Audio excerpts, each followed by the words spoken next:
en Oslo, Noruega, y ese también sería un detalle no menor, porque hay que extraerla de Venezuela, de Caracas concretamente, llevarla a Oslo, y luego ¿qué?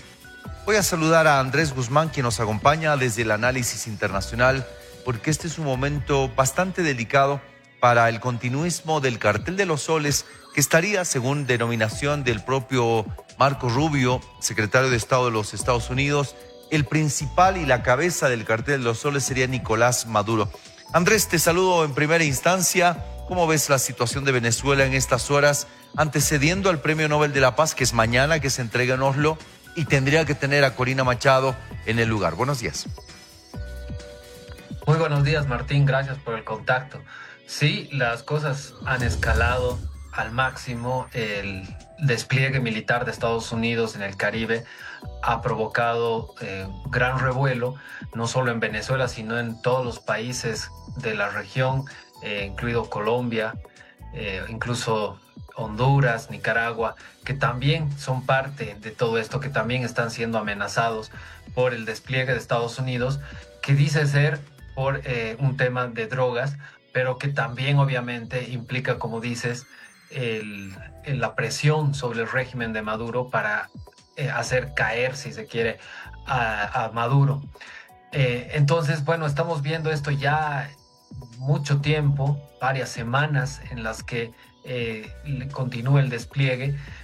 La presión es al máximo, pero pareciera ser una apuesta por lograr un punto de escalamiento para a partir de eso negociar, ¿no? Porque es lo que Trump busca.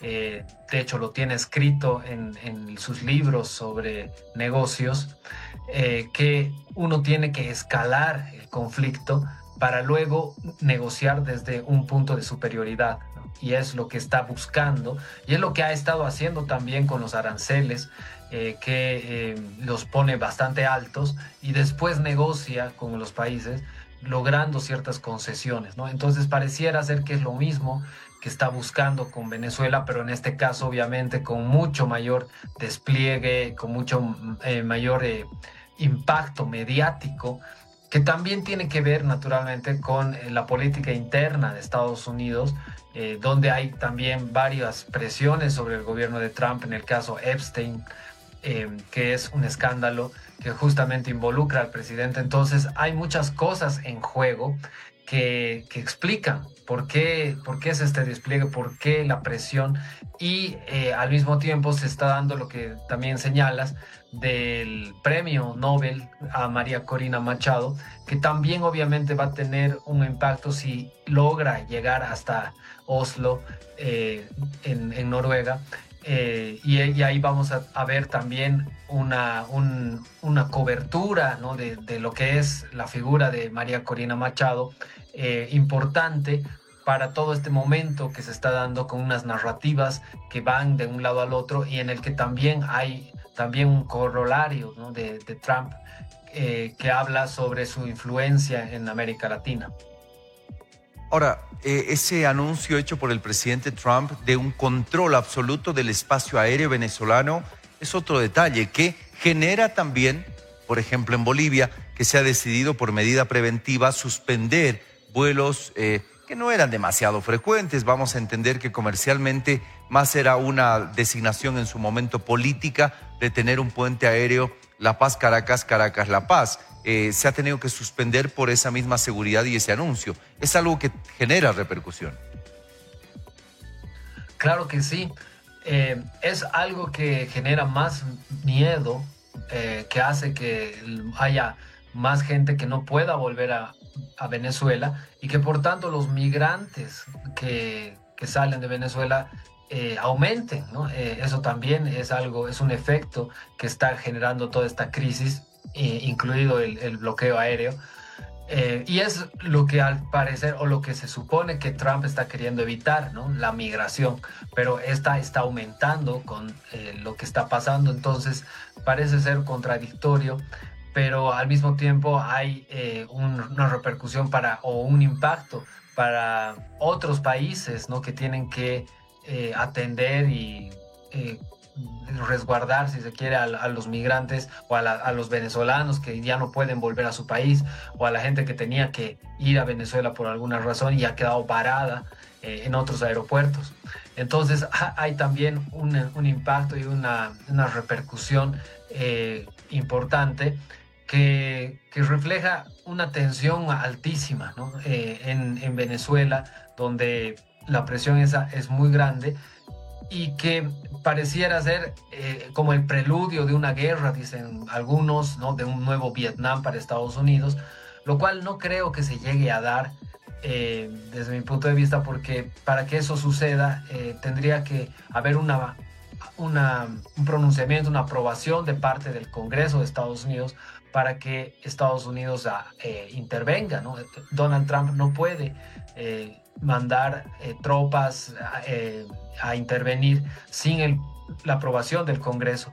Y eso difícilmente va a ocurrir, o por lo menos va a haber una gran discusión y un proceso que puede demorar.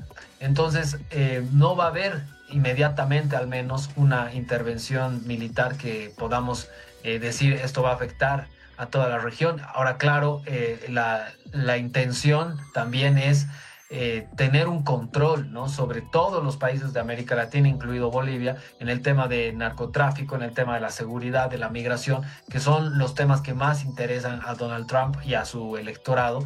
Y es ahí donde está apuntando también a hacer que exista, ¿no? Un cierto temor y una conducta de los países para que se alineen con la política de Donald Trump. Ahora, Andrés, las preguntas saltan en torno a el gobierno norteamericano gasta o invierte miles de millones de dólares en la movilización de esa flota militar que tiene puesta en el Caribe venezolano ya hace mucho tiempo.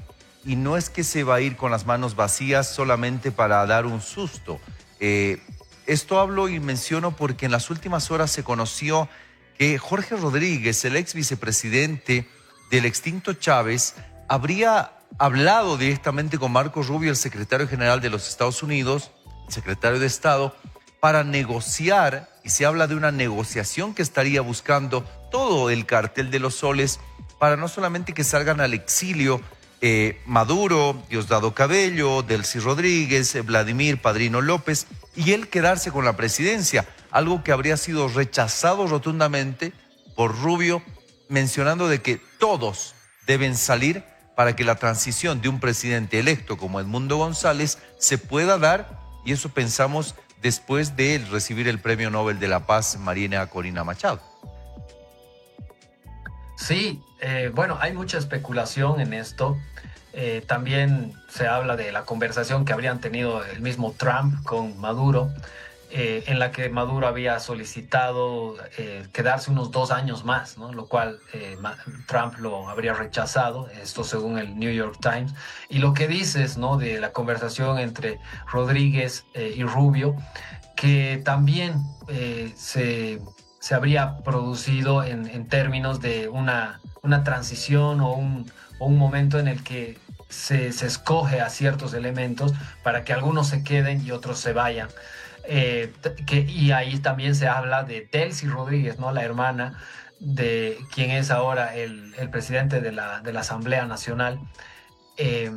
Y la quieren presentar como alguien moderada, ¿no? Como una mujer dentro de un régimen totalmente masculino, como alguien que podría dar paso a una transición democrática.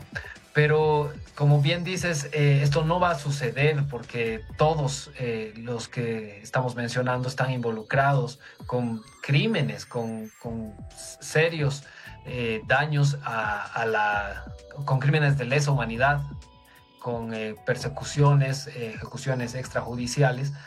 Y obviamente eso no podría dar paso a un gobierno dirigido por este tipo de personas, ¿no? Y en cuanto a el despliegue militar que está costando mucho dinero, yo escuchaba a un especialista militar analizar esto y decía que si bien obviamente hay un costo, no es tan alto, no es tan diferente o mayor o extra al que ya se hace, porque la flota de Estados Unidos está hecha para patrullar, para estar en constante movimiento. No es que estos barcos van a volver a un puerto y se van a quedar anclados ahí por un tiempo. Más bien la idea es que estén circulando, que estén en alguna parte del mundo dando vueltas, y en este momento están en el Caribe. Entonces no es un costo muy extremo, mucho mayor del que generalmente genera, ¿no? Esto es lo que yo escuchaba de un especialista en temas militares, que me parecía un análisis razonable, ¿no? Entonces el costo en sí no es tan alto, pero sí, efectivamente, y en eso tienes razón, Martín, de decir que si después de tanto revuelo, ¿no? de tanta pomposidad con el despliegue, no se logra algo y Donald Trump se va con las manos vacías, efectivamente habría un impacto negativo para la credibilidad de Donald Trump, que después de haber hecho semejante revuelo no logre nada, ¿no? Entonces efectivamente algo se tiene que conseguir en términos de los objetivos que tiene Donald Trump en cuanto a reducir el narcotráfico, en cuanto a controlar las rutas que en este momento se opera el cártel de los Soles, y sobre todo en cuanto a terminar con el régimen de Maduro, que es el que controla, el que es parte, ¿no? del cártel de los Soles. Entonces la presión va a continuar, no sabemos cuánto tiempo, no sabemos cómo puede terminar efectivamente, pero algo va a salir de todo esto, y no creo que sea a través de una invasión y un enfrentamiento entre las fuerzas militares, pero sí puede ser algún tipo de negociación, tal vez con los militares, tal vez con algún otro país que brinde algún tipo de garantía para que puedan salir de ahí los chavistas. Entonces, eso también lo vamos a ver en las próximas horas. Como decías, el tema del premio Nobel puede también tener un impacto político en esto, y vamos a ver también cómo avanzan también los contactos que se están haciendo. Marco Rubio por una parte, pero también el mismo Donald Trump, que al parecer está interesado en resolver esto cuanto antes. Le queremos agradecer a Andrés Guzmán siempre. Estaremos expectantes. Mañana en Noruega se entrega el Premio Nobel de la Paz. Recae en este personaje, una mujer muy luchadora que ha recibido precisamente el contacto el presidente Rodrigo Paz con ella cuando asumió el mando del país. Se espera que muchos otros mandatarios la acompañen, y será obviamente de mucha repercusión lo que pueda pasar después de recibir lo que diga en el lugar y el posible retorno a una Venezuela ya sin un Nicolás Maduro a la cabeza. Serán horas nada más que nos separe de aquello. Andrés, te quedamos agradecidos. Muchas gracias, Martín. Un abrazo. Nosotros tenemos una pausa en el Levántate Bolivia, 7 de la mañana con 7 minutos. Enseguida retornamos con mucho más. Estás viendo